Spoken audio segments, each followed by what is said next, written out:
This growing organism is considered the world's oldest intoxicant. Yeah, right there's the Amanita. It predates alcohol by 10,000 years, yet not many use it anymore. The big question is why not?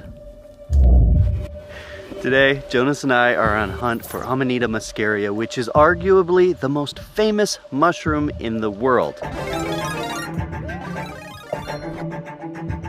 I think everybody should know a lot about it, and if you don't, well, stay tuned, because by the end of this, you will.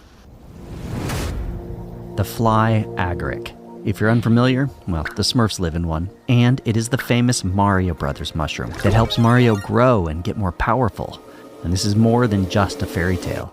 It is mushroom season in Sweden.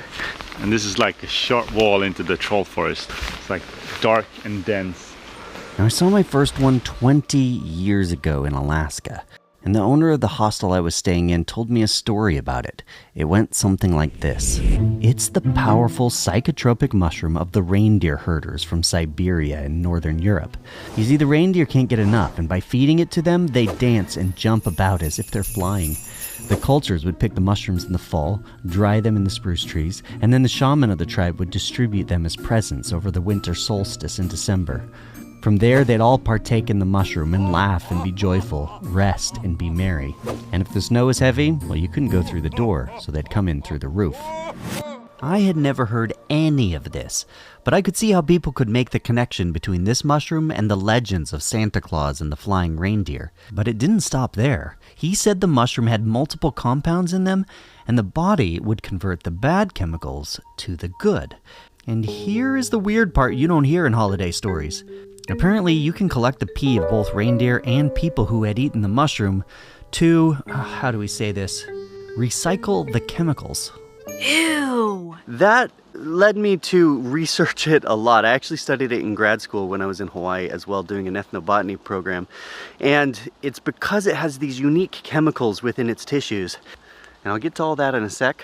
First, let's go find the mushroom. And of course, there's not just Amanitas. We're finding all sorts of other mushrooms in this forest. One of these kind of unwritten rules that you don't tell people where they are, and you don't even ask people where they are because you know they're not going to answer you. I should note here that maybe the best thing about learning about the fly agaric 20 years ago was that it instilled a deep interest in learning about fungi. Well, that's a very cool one. This is the inky cap. Drink alcohol, they're poisonous. Finding edibles. My dad used to love picking these. And do mushroom time lapses. Here we go. Turn on. Every 2 minutes.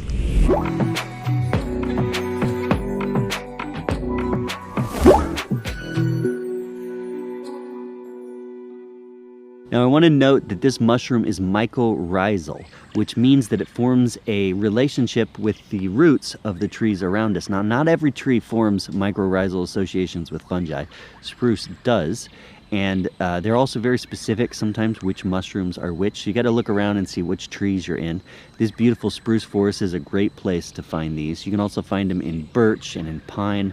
So it's kind of cool because the mushroom is helping the plant get nutrients, and in exchange, the tree, through its roots, is giving sugars to this beautiful mushroom. Of course, most of the mushroom is underground. It's a mycelial mat.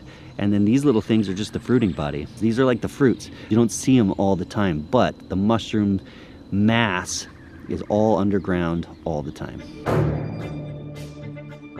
Even though this mushroom is highly psychotropic and actually amazingly safe if prepared right, the real danger is mistaking it for something else.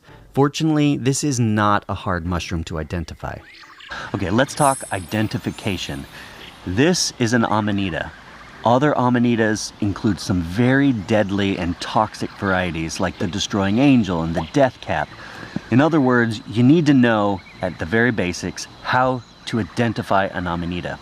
So if you look at this one, you can see it has this ring around. It's like a little skirt around the stalk, or stipe as it's called. That is where the cap used to be connected. And then other Amanitas will also have a bulbous base, so they have a vulva around the bottom. Now, and that's why when you identify them, sometimes you'll want to dig it down a little bit deeper and cut it out, because you don't want to mistake it for anything else. Now, on this particular one, you have a red cap. That's very distinguishable, but sometimes I've seen them yellow or yellow-orange.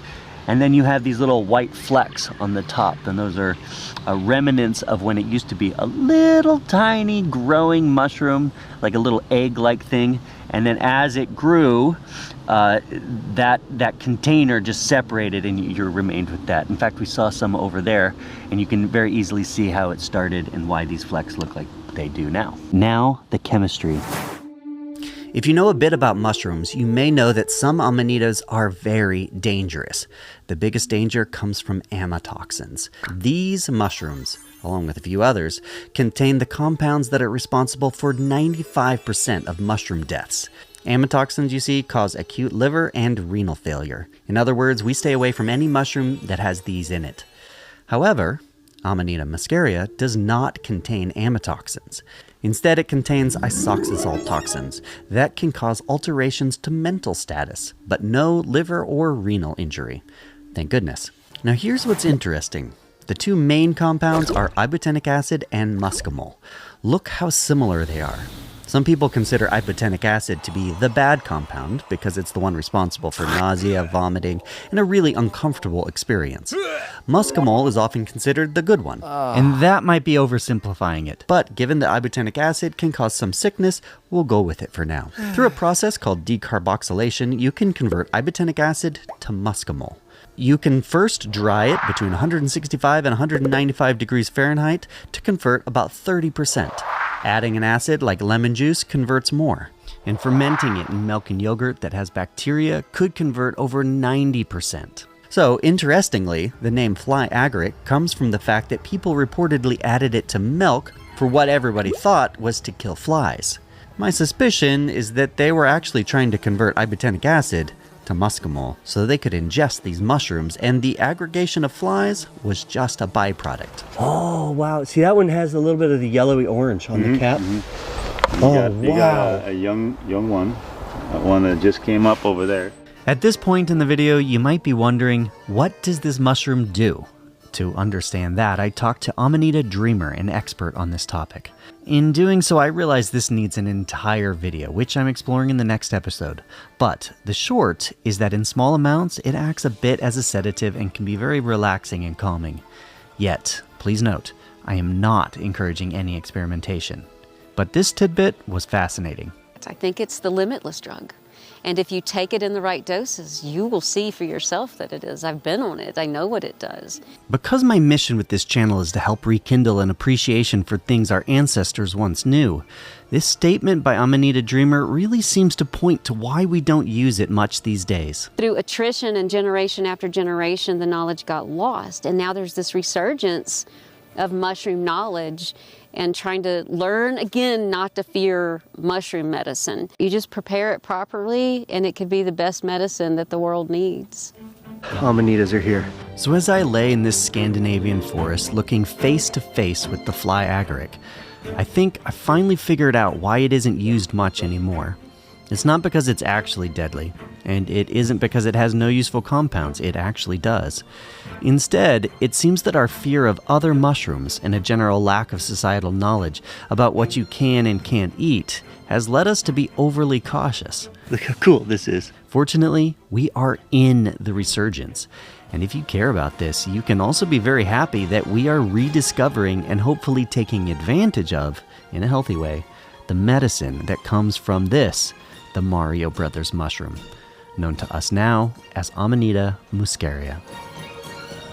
Before I end this episode, I want to throw to what I'm doing next week, which is I'm here with Amanita Dreamer. We have dried amanitas, and we are learning all about the misconceptions of this mushroom. So stay tuned for that.